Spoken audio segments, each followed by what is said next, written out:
Hello everyone, in this video I will compare Binance and Coinbase. Binance is known for offering a wide range of cryptocurrencies and very low trading fees. It's ideal for users who want access to advanced trading tools, futures, margin trading, and stacking options. Binance also supports many tokens that aren't available on other platforms.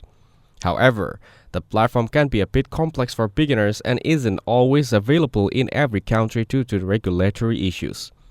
Coinbase, on the other hand, is much more beginner-friendly. It has a clean interface and focuses on making crypto buying and selling easy for the first-time users. While it has fewer coins than Binance and higher fees, it's fully regulated in the US and trusted many by for its security and ease of use.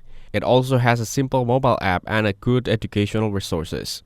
So overall, Binance is better for experienced traders who want low fees and more features. Coinbase is better for beginners who want simplicity, regulation, and ease of use. Thanks for watching. Don't forget to like and subscribe for more videos like this.